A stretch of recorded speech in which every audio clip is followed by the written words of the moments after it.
So we're finally in. My card reader error. Of course, it always breaks when it gets to me. I don't know if I like the way they have this temporary entrance. Right where the ticket booth is, there used to be some really nice helos. That was kind of the helicopter section. And they've moved them. Just my luck. But right behind us, flipping, we have a beautiful Bearcat. They have done a really good job on this particular one. Nice and bright marine colors with the wings folded. You can see the 20 millimeter in the wing.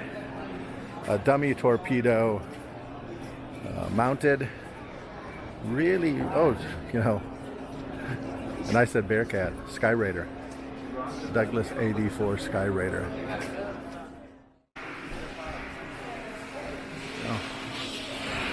I seldom misidentify my airplanes, but coming up on the aft side of this one, I called it a Bearcat instead of a Sky Raider. Not like me usually, but hey, we all have our moments, right? I like this. I'm gonna zoom down. Look at the tracked bomb trolley. I'd love to hear the story behind one of those. Obviously not for a carrier deck. It seems like it would be for soft ground to keep the tracks, the wheels from sinking into the earth. And that's an interesting thing also. The nose, the wooden protector over the torpedo on the nose. Not sure what that is for, if it's a museum thing. I see the aft, they have the box around the fins. Remember, the Japanese did that during Pearl Harbor to keep their torpedoes running shallow in the shallow water of the harbor. Over here we have the Uss Princeton, everything but the kitchen sink. If you ever see the pictures of the toilet hanging on the wing pylons of the Sky Raider, they said it was to balance it out, but I've also heard that that was not true. It was a fallacy. What the true story is, I don't know. My favorite of the Naval Fighters, modern day, the F-18 Super Hornet. I just always thought it was the coolest looking of the planes. And we know all about them from watching the movie Independence Day, where it showed more Super Hornets flying that had ever been produced. Still a very, very good looking plane. And over here, Army 2, so the U.S. Army presidential helicopter. I guess they just stuck them in a UH-1, I think that's UH-1N, November. Yep. VH-1N Huey. V probably standing for VIP, but it's a UH-1 with two engines, making it an N model. We'll do a quick sweep around and see what we want to see next. How about an F-86L Lima Saber? Look at the drop-down rocket pods that, those aren't drop-down. Those are permanently mounted on the underneath of the fuselage, but in a faired, kind of contoured rocket pod holder. That's really, really cool. And we'll hit this from behind, but we'll get a front picture too, an old German Kugelwagen. And a U.S. Army deuce and a half cargo truck. A CCKW 353. Deuce and a half, for lack of a better term. An old Chrysler.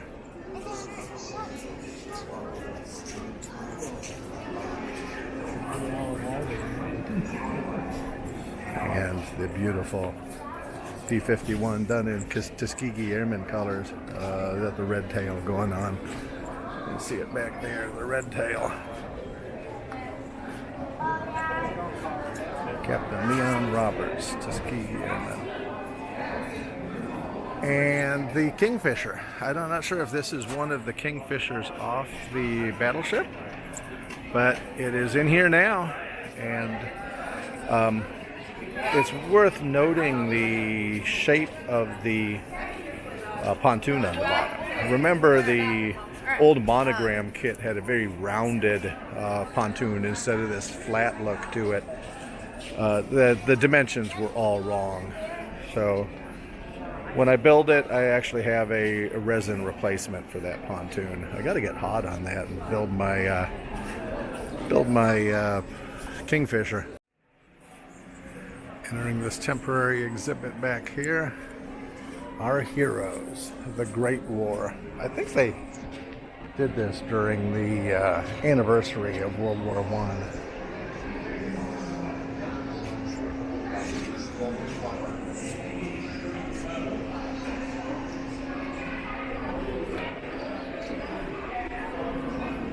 Very nice rendering there of a trench, minus the mud, but we do have lots of rats, so we got that going for us.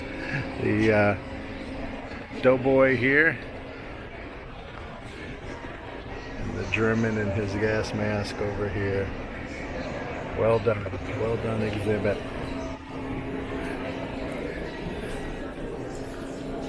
This is interesting. We have a wing, 2 propellers, and a bunch of parts, but I don't know what plane they're for. Usually I could identify something,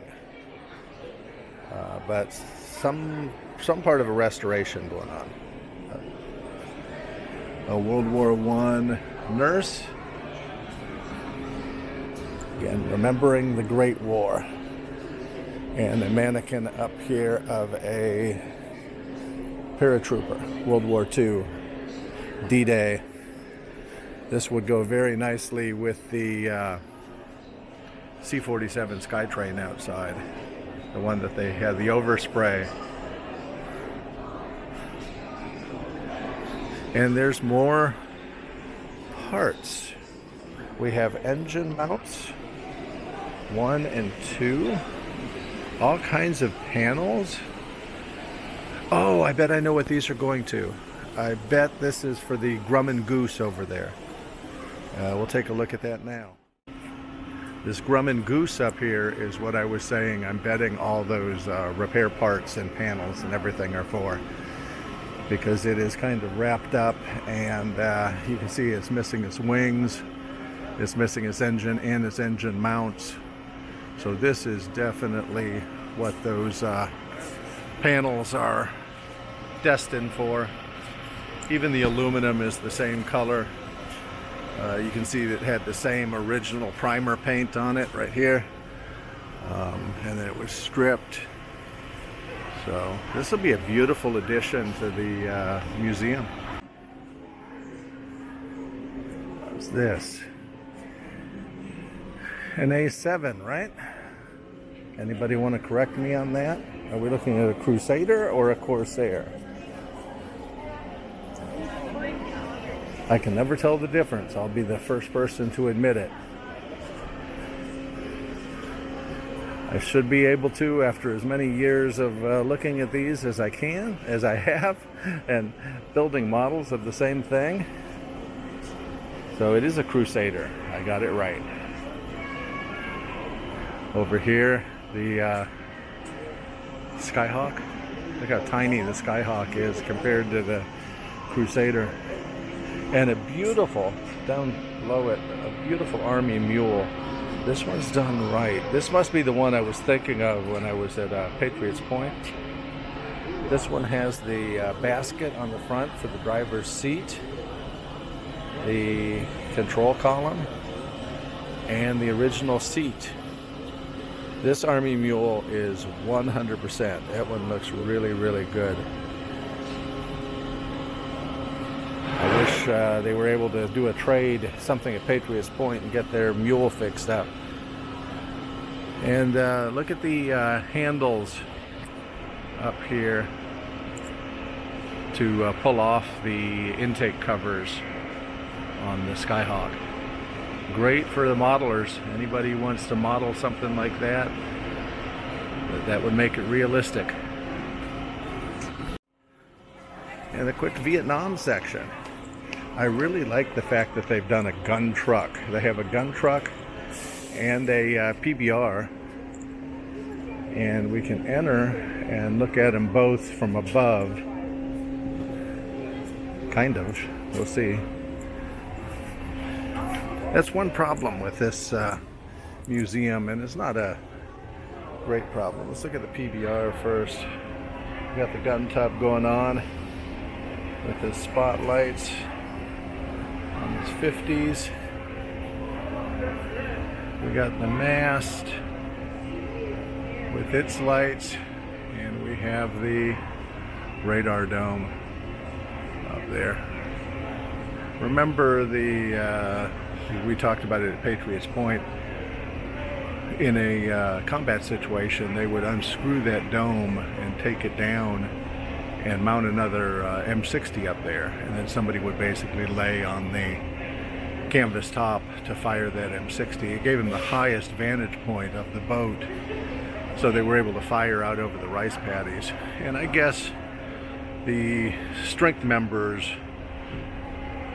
it wasn't aluminum, it looked like it was actually metal, and it would support the weight of a person up there, I guess. That was my big worry, is how the heck did they navigate up on top. And then over here, the gun truck. The Black Widow. We'll zoom down so we can see it.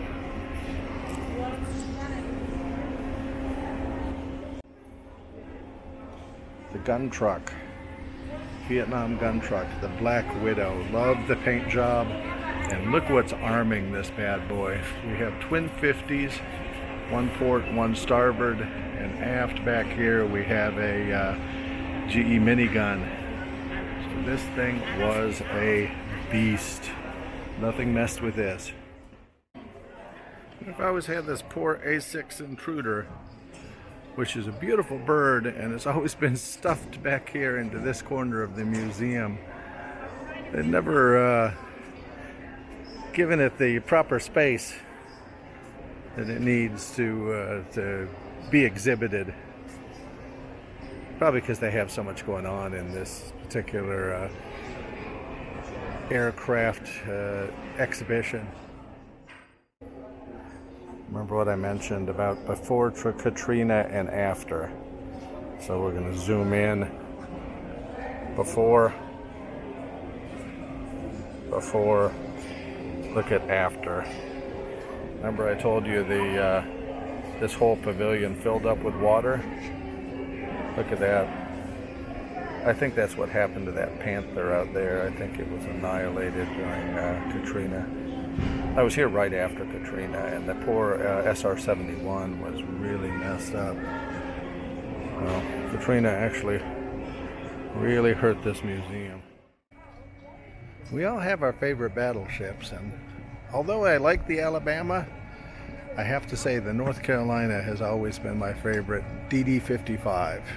The paint scheme they put on it, the fact that they put all the 20s and the 40s on board, just always looked like a really nice one. The Alabama, though, is very well done. I like what they've done in the Alabama with the interior spaces, that you can actually get into the fighting bridge and the command bridge. So without further ado, we're going to flip around and look at the Alabama. There she is, Battleship Alabama. And they put a nice gangway up.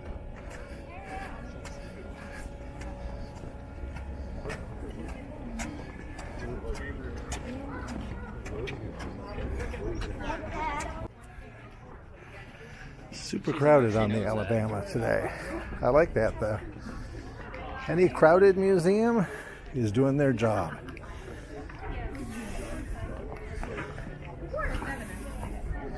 If there was nobody here, that would be sad. You want some money? Okay. And look at the wooden deck. We'll pan down a little bit. And they've done some work on it. Look at this whole row of 20 Oerlikons that they put up. I don't know if those were original battleship mountings. It seems like they had solid conical on battleships. I think that was more of a submarine and PT boat mounting.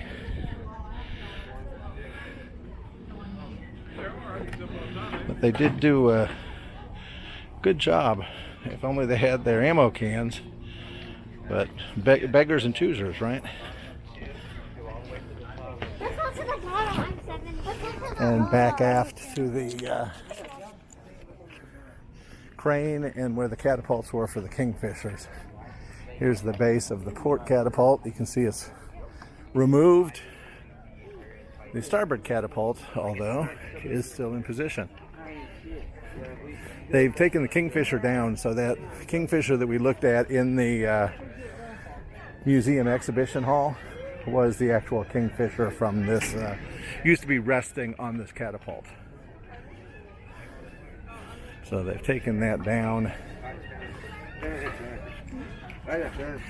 And then up here we have some of the aft 40s. So I'd take it back. They do have a lot of good 40s up here. There's the aft 40 starboard and then the aft 40 port. This row of 20s is missing its magazines. Have to get with the USS Kidd in Baton Rouge. They had tons of extra magazines for the 20s. Look at the reminder here. Lead, damn it, lead. Teaching the gunners how to hit their quarry. And the signature of any battleship, those big 16-inch guns. This would be the aft turret. We'll work our way forward to the forward turrets. And then my preference of the big guns up there are the dual turret 5-inchers. So you got to figure right there, just on the starboard aft side of a battleship, you're looking at most of the guns that you would have on a destroyer.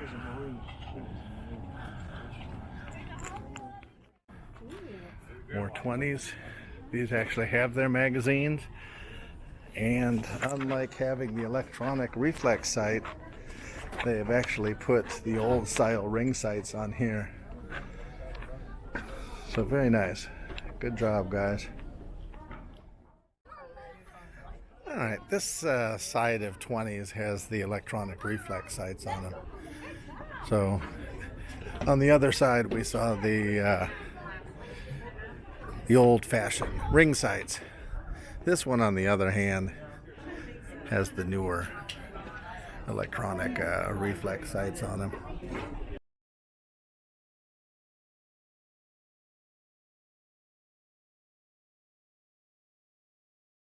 And they're talking about the camouflage earlier.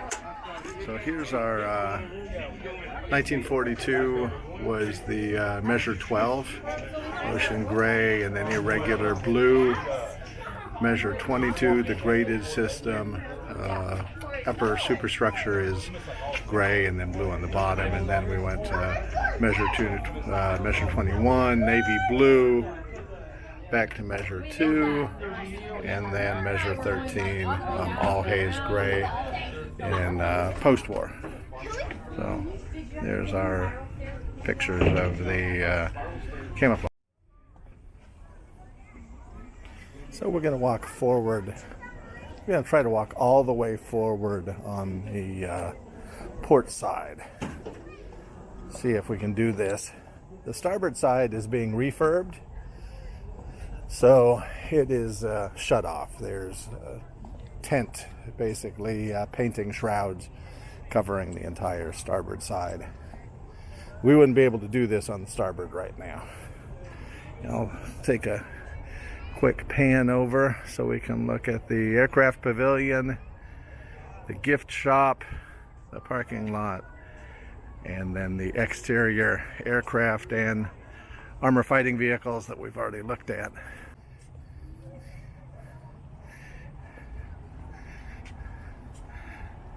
Continuing forward, continuing forward.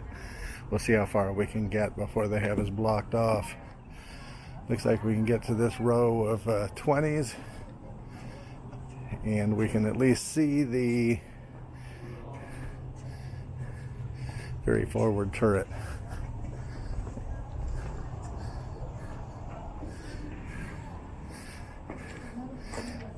And although rusted, this 20 is in good shape. Oh, that's a twin. Look at there. So we have a twin Oerlikon on this one, with the original shoulder braces and hand. So I really, really like this. I'm going to take a still picture.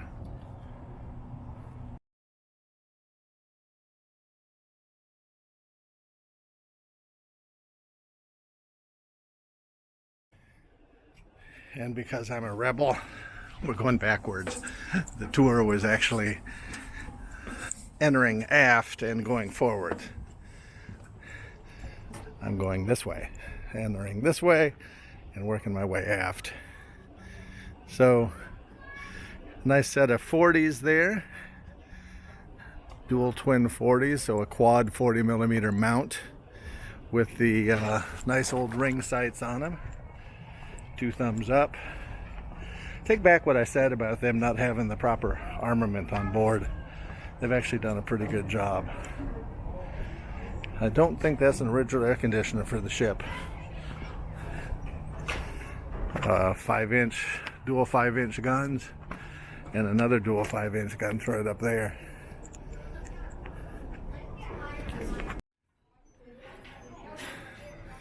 Not being super familiar with battleships, I can't even tell you what level I'm on anymore.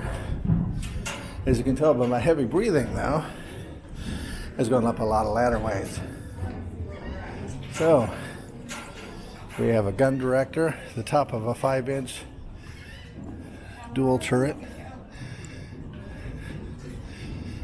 And I saw something back here that I want to eyeball. Possibly the fighting bridge? 16.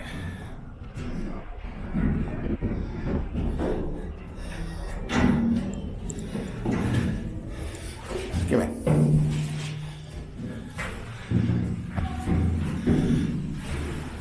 So it's called the flag plot.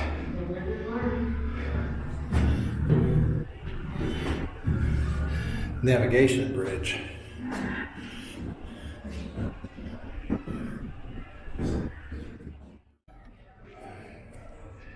And more stairs up to the bridge.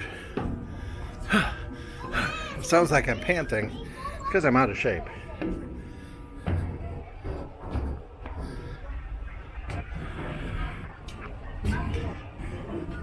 $17.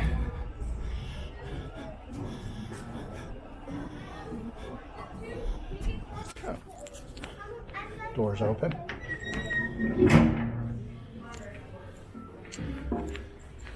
This is the combat bridge I was thinking of. Look at the thickness of that door. Convex. Fits in there. And then like a safe door, these big 3 dogs. Dog gets shut. Dum, dum, dum. Let's see what I can get.